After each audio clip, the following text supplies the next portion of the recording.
আজ আলোচনা করব নৈহাটির বড়মার সম্বন্ধে। নৈহাটির এই বড়মা পুজোর প্রচলন কিভাবে হলো জানেন? এবং এই বড়মা যে কতটা জাগ্রত এবং এই মন্দিরে কত অলৌকিক ঘটনা ঘটে, তাহলে শুনুন। প্রসঙ্গত উল্লেখ্য, আজ থেকে প্রায় 100 বছর আগে নৈহাটির বাসিন্দা জুট মিল কর্মী ভবেশ চক্রবর্তী বড়মায়ের এই পুজো শুরু করেন। শোনা যায় একবার ভবেশবাবু এবং তার বন্ধুরা মিলে নবদ্বীপে রাসযাত্রা দেখতে যান এবং সেখানে গিয়ে বিশাল বিশাল আকারের দেবদেবীর মূর্তি দেখতে পান। তিনিও ভাবেন তিনি এই রকমই বড় মা কালীর পুজো করবেন। তারপর নবদ্বীপ থেকে ফিরে নিজের বাড়িতে বিশাল আকারের মূর্তি নির্মাণ করে পুজো শুরু করেন ভবেশ চক্রবর্তী।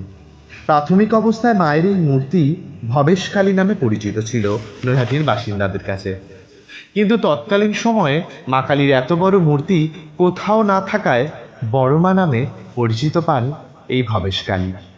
প্রথম দিকে চক্রবর্তী বাড়িতেই বড় মায়ের পুজো হতো, কিন্তু প্রতি বছর মূর্তির আকার এবং ওজন বাড়ার জন্য শেষমেশ পুজোর স্থান বদলে ঋষি অরবিন্দ রোডে নিয়ে আসা হয়।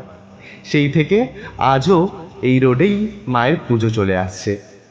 প্রতি বছর এই বড়মাকে পুজো দিতে এবং একটু বড়মার দর্শন করার জন্য লক্ষ লক্ষ ভক্তের সমাগম হয়। মা বড়ই জাগ্রত। মায়ের কাছে কিছু চাইলে মা কাউকে নাকি ফেরান না। নৈহাটির বড়মার ইতিহাসের সাথে নানান অলৌকিক ঘটনার কথাও বারংবার সামনে নিয়ে এসেছেন সকলে। কথিত রয়েছে চক্রবর্তী বাড়িতে পুজো চলাকালীন নাকি বড়মা নিজে এসে প্রসাদ খেয়ে গিয়েছিলেন। এই প্রসঙ্গে ভবেশ চক্রবর্তীর পুত্রবধূ রঞ্জিতা চক্রবর্তী জানান, মায়ের পুজো শেষ হওয়ার পর এখানে নারায়ণ পুজোর রীতি প্রচলিত রয়েছে। সেই সময় সবাইকে সিন্নি বিতরণ হচ্ছিল, কিন্তু সকলকে প্রসাদ দেওয়ার পর হঠাৎই ভবেশ চক্রবর্তীর মনে পড়ে তিনি নিজেই প্রসাদ গ্রহণ করেননি। তাই এক জায়গায় বসে তার হাতের চেটোতে লেগে থাকা সিন্নির কিছুটা অংশ মুখে দিতে যান ভবেশবাবু। তবে তার খাওয়ার আগেই সেখানে এসে উপস্থিত হন এক পাগলিনী এবং ভবেশবাবুর কাছে প্রসাদ খাওয়ার জন্য কাতর আর্তনাদ করেন।